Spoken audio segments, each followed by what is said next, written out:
Esteemed listeners, brace yourself for an exhilarating expedition into the realm of learning and development as we proudly announce the esteemed presence of Lars Hyland on Growth Leaders.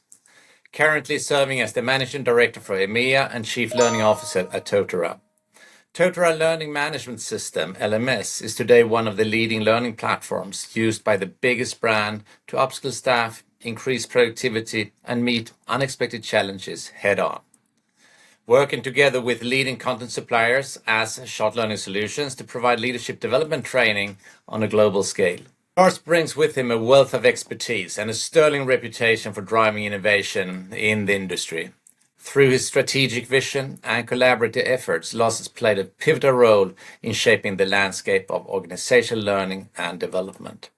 Prepared to be enthralled as Lars shares his insight and transformative strategies, offering a glimpse into the future of leadership in the digital age. We invite you to join us on this remarkable journey of discovery and growth with Lars Hyland on Growth Leaders. Welcome, Lars. Great to see you here. Thank you, Peter. Delighted to be here too. That's great. So I'm actually going to jump into the world. As I see it, it's starting to move, and I guess it has done that for a number of years, but it seems it's moving faster and faster. And companies who manage and are able to upskill employees, their growth leaders for the future, will be in the front line. So what do you see as the biggest risk for companies and opportunities for companies today moving forward? Well, it's fascinating times we live in, isn't it, Peter? It is. Exponential times, I would arguably call it, which means that the change itself is just getting ever faster. It's not diminishing. And that has big implications, doesn't it, for how we support people inside organizations in terms of their skills development, capabilities, their motivation levels, and how they respond to that change. So, yeah, I mean, I think that, the big risks here are not responding to that, not taking that change seriously. And we can see that there's a lot of casualties now out there. If you can see lots of organizations that have really struggled, not responded to dramatic change, or those increasingly give me an example of a black swan then, or give me an example of that, so people can understand. There's some good examples of recent times, shall we say? People like Nokia, very dominant, and then not realizing the advent of the smartphone coming along, and that really transcending their own business model. The same with Kodak, with cameras, and you can see that that's replicating itself at a more sort of higher frequency as technology just pervades every single activity that we do, and not least how we structure ourselves as organizations. It's a real risk if we're not careful that the traditional, well, maybe the very word traditional is the thing we have to really question here, but traditional sort of approaches to learning and development inside organizations and how we structure our organizations needs a rethink to be able to respond to this much more rapid, increasingly rapid environment that we live in. I just had a meeting with a woman heading 100,000, and she said one of the biggest risks she sees is that today's leaders, they don't necessarily take the decision which they actually have to do, and that is something which has to be trained into the organization, daring to take the risk, and also how to take those decisions, because they could be very hard to do sometimes, and it could be maybe less risk of not taking that decision, but the consequences might be rather big for an organization, which comes then back to for example, leadership. But what this says, if you take your examples here, do you think it's actually going to be more and more the people inside the organizations which are the competitive weapon here, how you upskill the guys and girls and improve the performance with new structures and so on?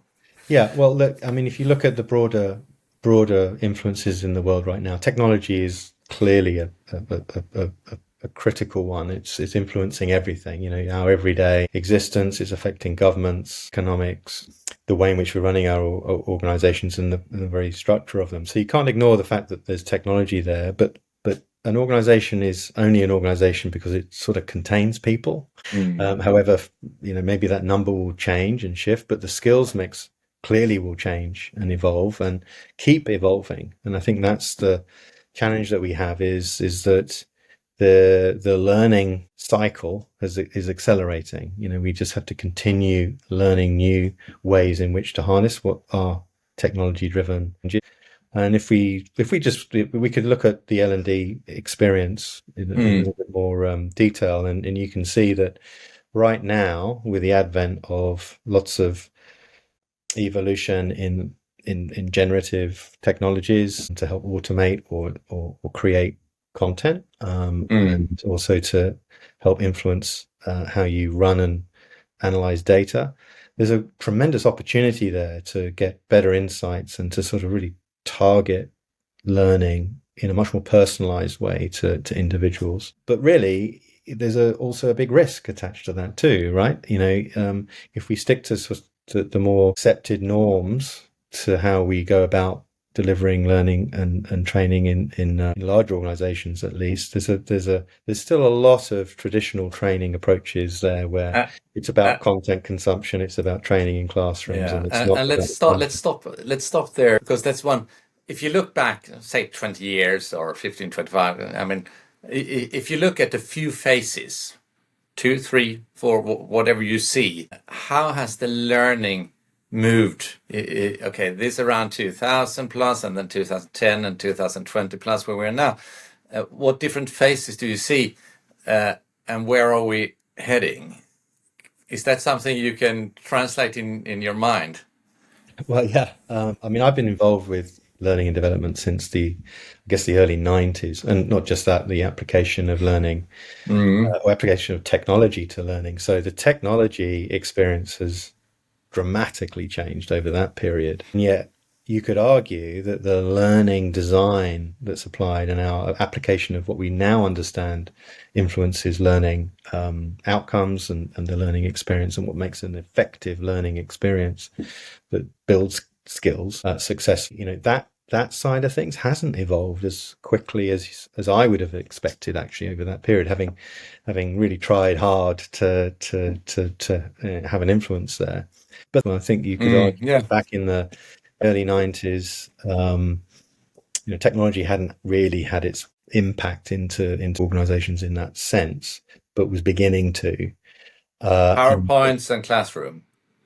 Yeah, exactly. And the trade-off between applying technology, but probably in isolated ways. Certainly, my own experience was using technology that just sat in a physical place, and it would be interactive. It could be a full simulation, sort of things that we talk about even today. But it was isolated. It wasn't connected. And it was an expensive resource. So it had to be booked, like any other sort of normal resource. And then we replaced that gradually with connectivity. So being able to access these sorts of experiences online in the window of time, like there's the 90s evolved and the early 2000s, we sort of traded off things like video quality or immediacy for connectivity, which was a fair trade in terms of cost efficiencies, because we could reach many more people with a learning experience, not necessarily a great one, but a learning experience, very cheaply. And you can see that that's the roots of how we often see whole swathes of training treated, particularly the core sort of mandatory training, regulatory training that we get. And we went through a period where, and I put my hand up, I was responsible for some of this, in terms of the quite simplistic training that could reach everybody very, very cost effectively. But it didn't necessarily address what happens around, the exposure to, say, the core messages that you might need around a topic or a compliance area. But how do you address the context that sits around that and the individual context at that? And I think we've now started to pay much more attention to that. And That's something that we're doing at Totara ourselves, is to try and make that a much more natural process to Mm. incorporate, yes, content of all forms, whether that be online, whether that be in classrooms or virtual sessions, experiences like that in a context that's going to be applicable, just practicable. If And you say then applicable, it could be a personal journey or it could be a team journey, depending on what you yeah, need. well, I think it It needs to should, be. yeah, I think it needs to be both, or in fact, yeah, three things. It needs to be completely aligned with company goals and yeah. objectives, and they should all be coming together to really en masse be able to Mm. execute on what would be the organizational strategy. And the reason here, of course, is that, I mean, we all have different experiences and we're good at different things, and really analyze where is your need, where is my need. And even though there may be sets which we all need to have, but there are different emphasis on things here. Okay, Lars, if we look at Totara, which is PE backed, so private equity financed and backed, and we see many other vendors in this space. They are either VC backed or PE backed as such. Is that a necessity today to really be able to drive the technology, or is it really the need for the scale? Because I mean, we're moving fast, and we do need to have scalability in this also. Where do you see the need for that? Or is it Well, just another owner? well, I mean, I think how you're owned is more a question for the for the or a characteristic of what the owner's seeing as potential, for future value of the business. And so we're very fortunate to have owners that are backing us in that way. So, and you'll see that across all technology spheres, because naturally technology has, if you're doing it right, then you've got high opportunities for scaled growth, right? So that's why you see a lot of finance flowing into those sectors, perhaps more than other areas. But actually, if I were to generalize a bit more, you could see that because technology is pervading all areas, so there's some Mm, generalistic impact. So, and you could argue that learning technology, HR, people technology, and then broader technologies such as like AI technologies, they have a wide impact on all sorts of human endeavor, all aspects mm, of society. So I think that those sort of scaling characteristics are sort of widening out and growing throughout the world, mm, which is the exponential nature, coming into force, right? yeah. So, but look, when it comes down to an organization, if it's, if you can see opportunities to grow into fresh markets, to expand the direction of travel and product vision that you have, which we do at Totoro, Mm. then yeah, having strong uh, sort of investment helps you realize that vision more Yeah. quickly and more robustly. So let's like a move. You have two or maybe have multiple roles where you are today, and one important here is as a chief learning officer. And knowing your background, where you've been working also from the consultancy, been smaller companies, and you've been having a big impact to larger corporations.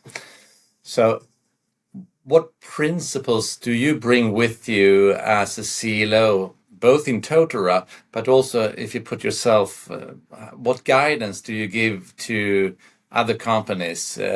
How should they think because it is big investments they do, and it's a necessary investment too. And I'm quite certain that there's a lot of people out there thinking, okay, how should I reason? What should I consider? How should I make sure I look forward to the future in a better way, and so Mm. on. I think, I mean, it does loop back to where we were discussing earlier.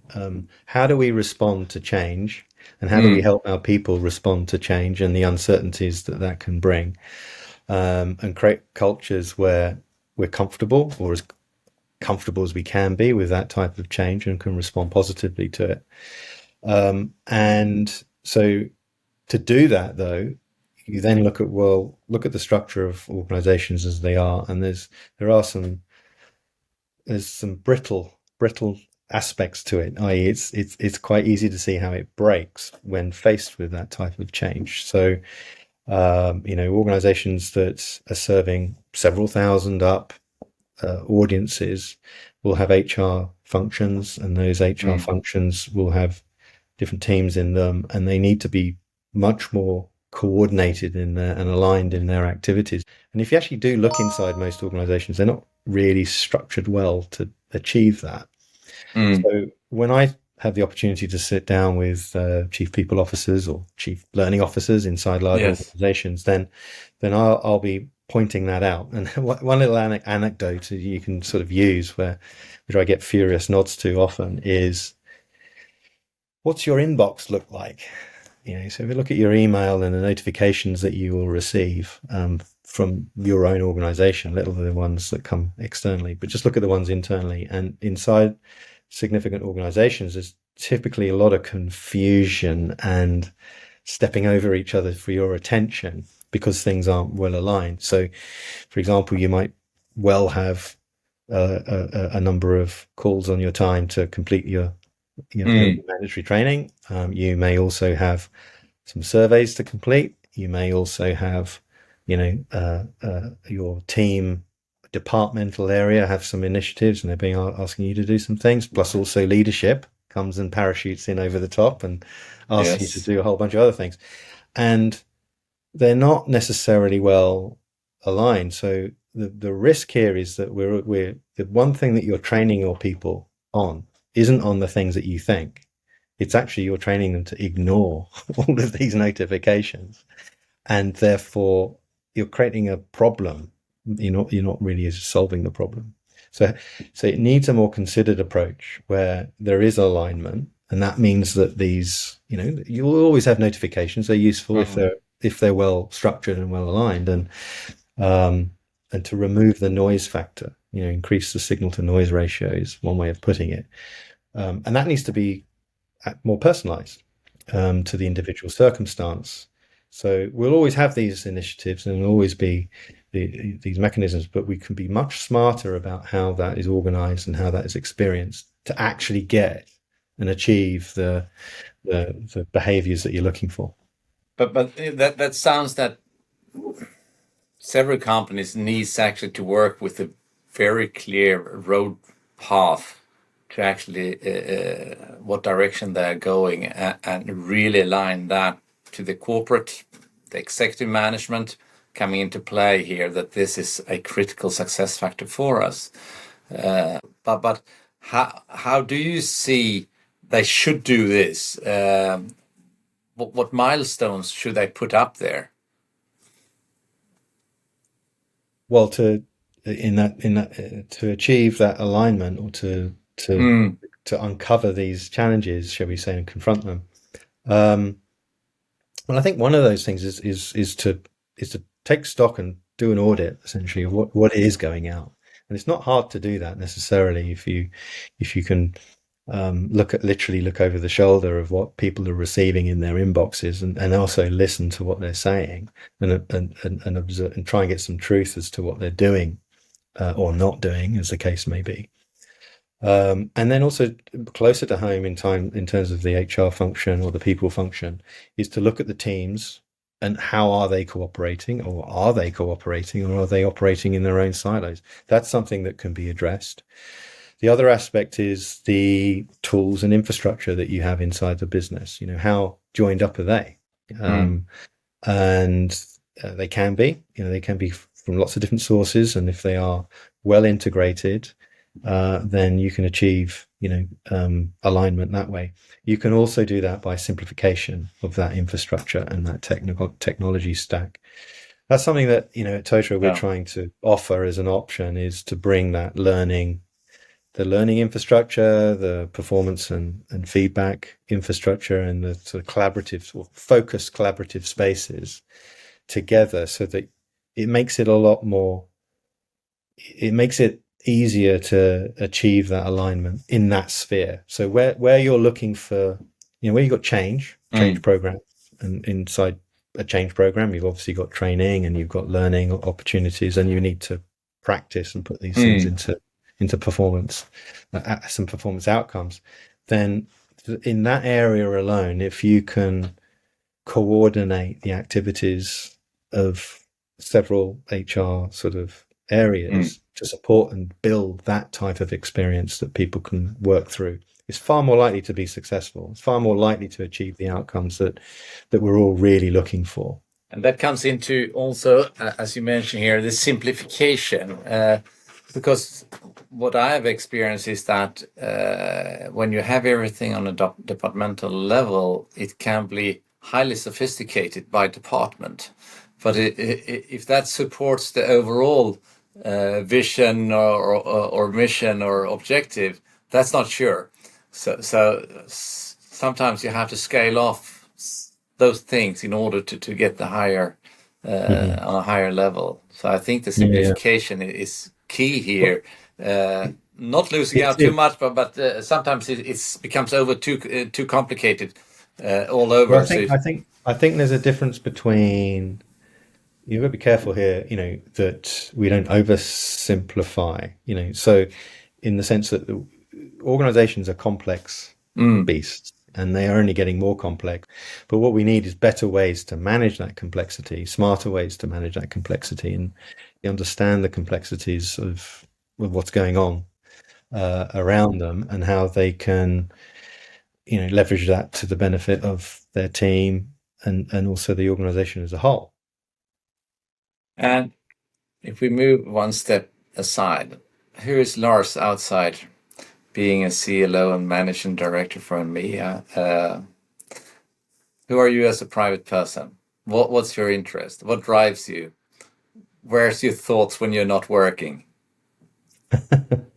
Yeah, good question. I'm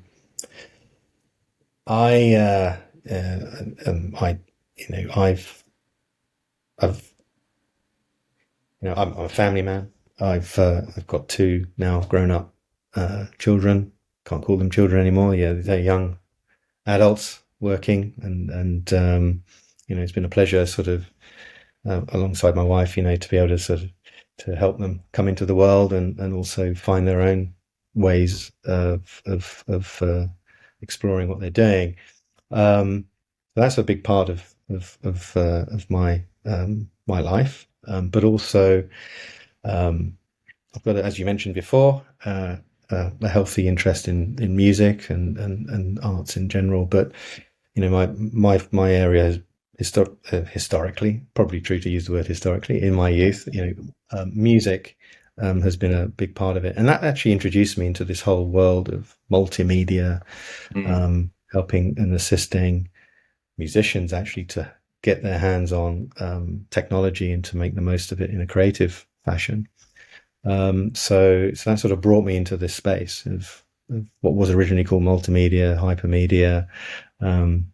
E-learning came along as a term, and now we're into all sorts of other aspects of things. But essentially, that's definitely, a big part of me is a fascination with how people learn and how behavior is influenced by others, but also technology increasingly has been a big part. Where's your input? I mean, clearly you get input from your daily work and speaking with a lot of people and a lot of companies. You have the technology development, but we also know there's a lot of outside actors and technology moves. Are there specific places or communities you're part of, or to That's a good question. continue to gain those insights, to be a thought leader? Well, that's a good point. I think there's to think creatively and to also to spot what might be significant trends. You need to have a healthy, wide interest in, I think, in a lot of different things. All of these different things come together, and I think there's a lot of innovation happens at the edge. When you bring these two elements together and can,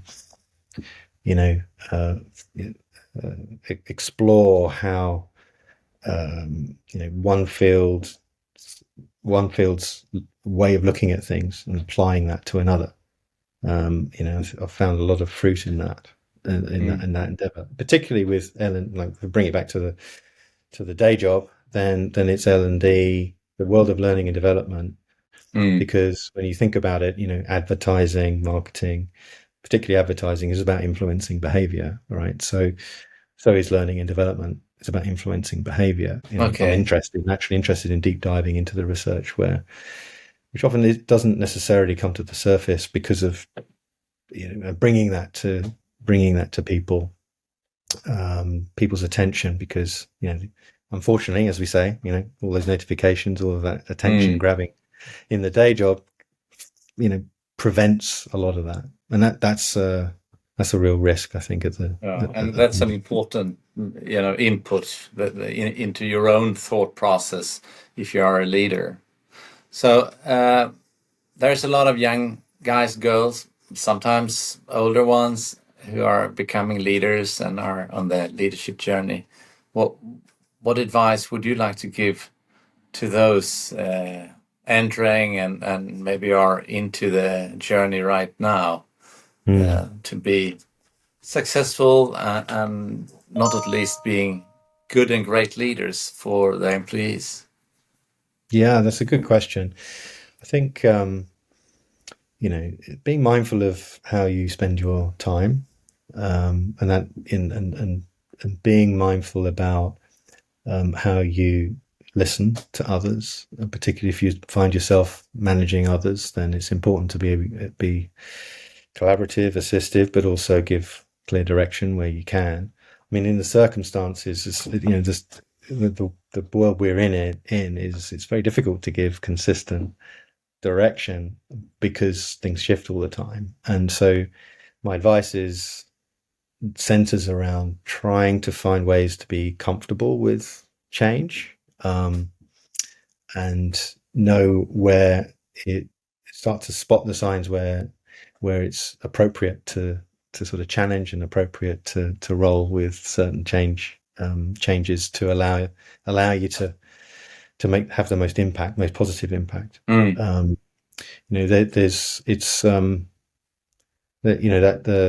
sea, and the changing weather on the sea is a good analogy, I think, for some of the everyday experiences of decision making that you have to have in a Then we know workplace. there are currents, there are different sea states, there's different weathers, there are other boats, there are everything we know about that, especially sailing in the channel and around there, of course. So that's a good analogy. I'm not so much exactly. So, I mean, I'm not so much of a sailor, but I am a skier. And so when you're hurtling down a mountain at ever increasing speed, which I do these days, then you got to pick your moment when you take your turn. Exactly. It's not always in the same place at a regular interval. That's great. You know what, Lars? I think this is super exciting, having you on board, the growth leaders, sharing your insights, and it's just remarkable listening to you and bringing that forward. So I would like to thank you so much for today's episode, and looking forward into the future. Thank you, Peter. See you. Thanks.